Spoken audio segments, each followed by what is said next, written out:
ថ្ងៃនេះថ្ងៃទី2ខែ12បាទតាមមកសម្បត្តិយើងឆ្នេរស្អាតបាទ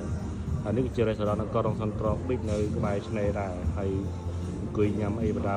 បែបជាជុំនេះណាគ្រួសារមិត្តភ័ក្តិបងប្អូនអីចឹងណាហើយនៅចិត្តផែយ៉ាងនេះទេនៅចិត្តផែឡើងទូកទេដើរផែជា2នាទីដល់ហើយនៅជប់មាត់សមុទ្រហើយនៅទីនេះមានកន្លែងអង្គុយលេងច្រើនមែនតើបាទហើយមានម្ហូបតម្លៃសមរម្យភេសជ្ជៈអែមបាទចឹងអ្នកមកលេងកោរ៉ុងក៏ផ្លេចចូលកោរ៉ុងសន្ត្រកប៊ីកផងបាទតិចទៀតហ្នឹងសូមខកបន្ថែមទៀតទៅក្រៅ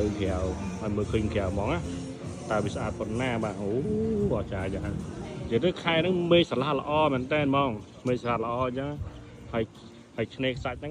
ងក៏ម៉ត់ស្អាតទេគេសម្អាតរាល់ថ្ងៃបាទឆ្នេរនេះគេសម្អាតរាល់ថ្ងៃហើយបានឃើញឆ្នេរស្អាតអញ្ចឹងណាហើយយកម្ដងខាងក្រៅអូស្អាតមែនតើហ្មងស្អាតអែមហួសហើយនៅចិត្តផែហ្នឹងហ្មងហើយមុតទឹកសមុទ្រហើយមើលគេមកលេងបាល់មនុស្សច្រើនណាបរទេស